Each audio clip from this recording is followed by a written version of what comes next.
the President of Ukraine.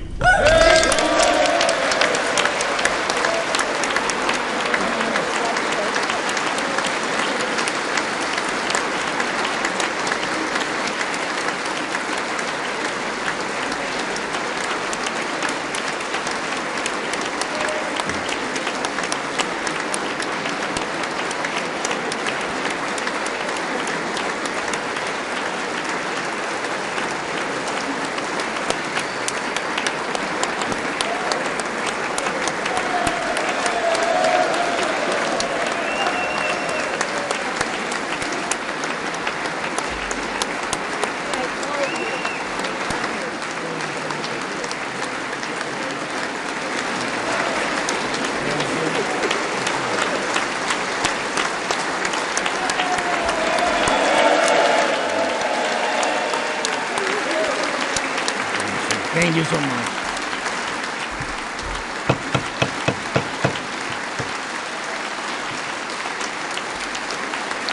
Thank you so much.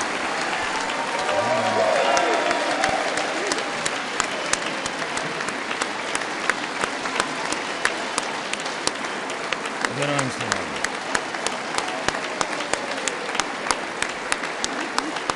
Thank you so much.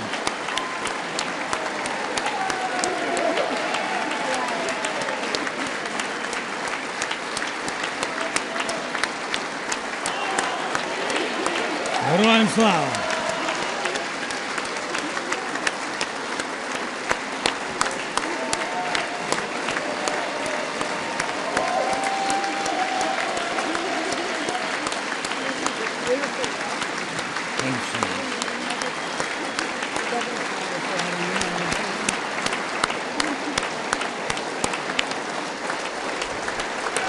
Members,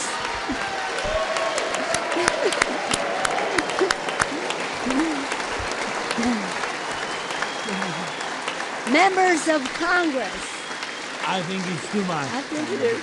Members of Congress, I have the high privilege and the distinct honor of presenting to you His Excellency Volodymyr Zelensky, President of the Ukraine.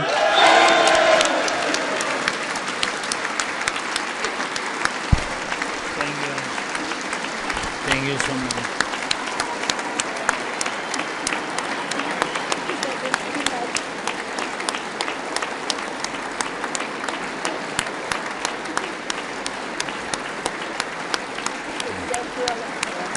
Yes.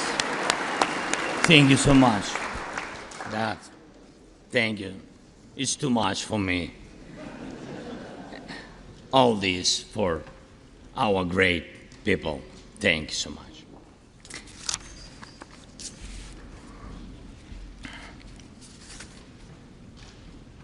Dear Americans, in all states, cities, and communities, all those who value freedom and justice, who cherish it as strongly as we Ukrainians, in all our cities, in each and every family, I hope my words of respect and gratitude resonate in each American heart. Madam Vice President, I thank you for your efforts in helping Ukraine. Madam Speaker, you bravely visited Ukraine during the full-fledged war. Thank you very much. Great honor. Thank you.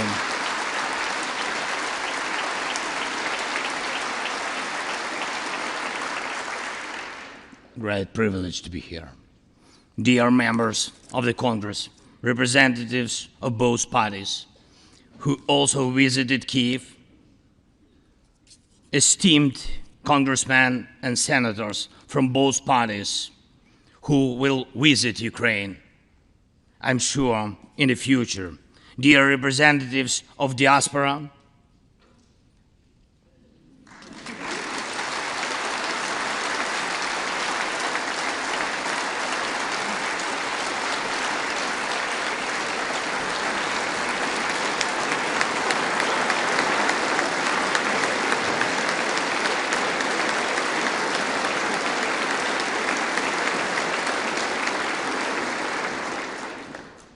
present in this chamber and spread across the country, dear journalists. It's a great honor for me to be at the US Congress and speak to you and all Americans. Against all odds and doom and gloom scenarios, Ukraine didn't fall. Ukraine is alive and kicking.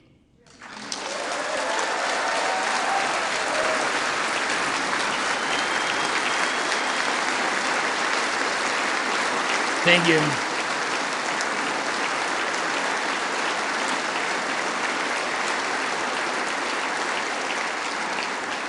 And it gives me good reason to share with you our first joint victory. We defeated Russia in the battle for minds of the world.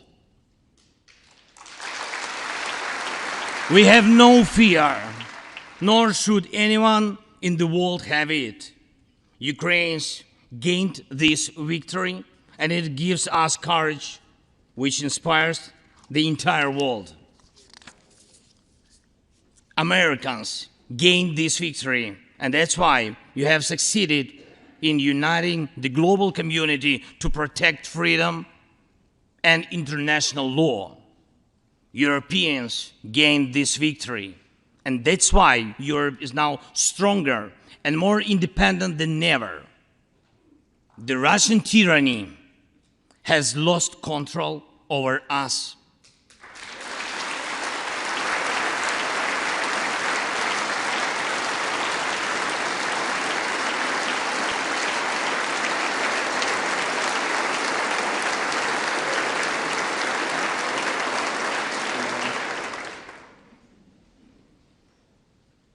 And it will never influence our minds again. Yet, we have to do whatever it takes to ensure that countries of the global south also gain such victory.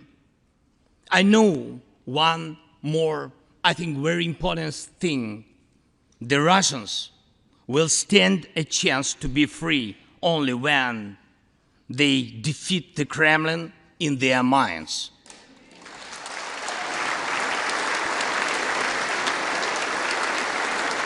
Yet, the battle continues, and we have to defeat the Kremlin on the battlefield. Yes, this battle is not only for the territory, for this or another part of Europe. The battle is not only for life, freedom, and security of Ukrainians or any other nation which Russia attempts to conquer. This struggle will define in what world our children and grandchildren will live, and then their children and grandchildren. It will define whether it will be a democracy of Ukrainians and for Americans for all. This battle cannot be frozen or postponed. It cannot be ignored, hoping that the ocean or something else will provide a protection. From the United States to China, from Europe to Latin America, and from Africa to Australia, the world is too interconnected and interdependent to allow someone to stay aside and at the same time to feel safe when such a battle continues. Our two nations are allies in this battle. And next year will be a turning point. I know it, the point when Ukrainian courage and American resolve must guarantee the future of our common freedom, the freedom of people who stand for their values.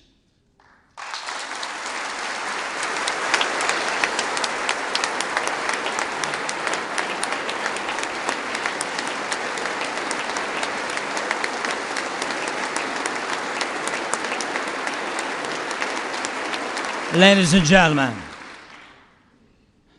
gentlemen, Americans, yesterday before coming here to Washington, D.C., I was at the front line in our Bakhmut, in our stronghold in the east of Ukraine, in the Donbass.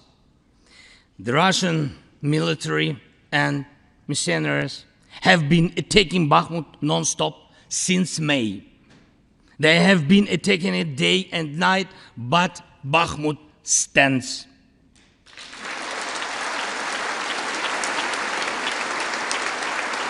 Last year, 70,000 people lived there in Bakhmut, in this city, and now only few civilians stay. Every inch of that land is soaked in blood. Roaring guns sound every hour. Trenches in the Donbas change hands several times a day in fierce combat and even hand fighting. But the Ukrainian Donbas stands.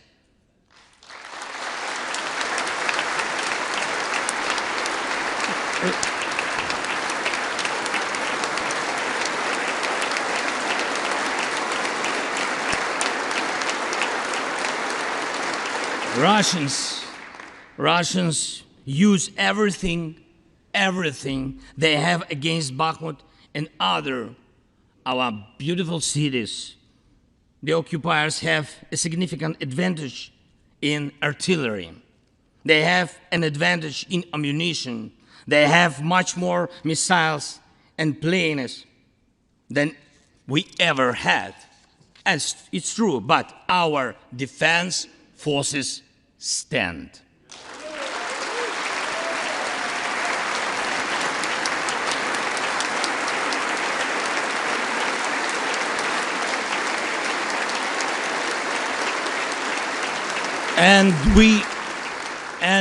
And we all are proud of them. The Russians' tactic is primitive. They burn down and destroy everything they see. They send thugs to the front lines. They send convicts to the war. They threw everything against us, similar to the other tyranny, which is in the Battle of the Bulge.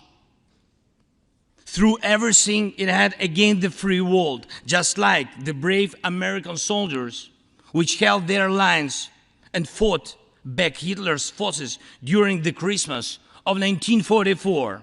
Brave Ukrainian soldiers are doing the same to Putin's forces this Christmas.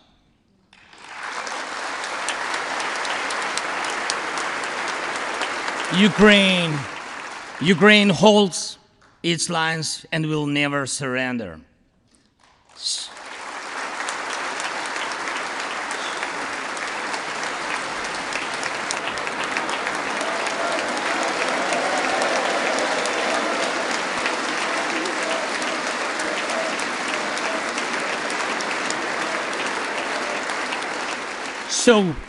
So here is the front line. The tyranny which has no lack of cruelty against the lives of free people. And your support is crucial, not just to stand in such fight, but to get to the turning point to win on the battlefield. We have artillery. Yes. Thank you. We have it. Is it enough? Honestly, not really. To ensure Bakhmut is not just a stronghold that holds back the Russian army, but for the Russian army to completely pull out, more cannons and shells are needed. If so, just like the Battle of Saratov,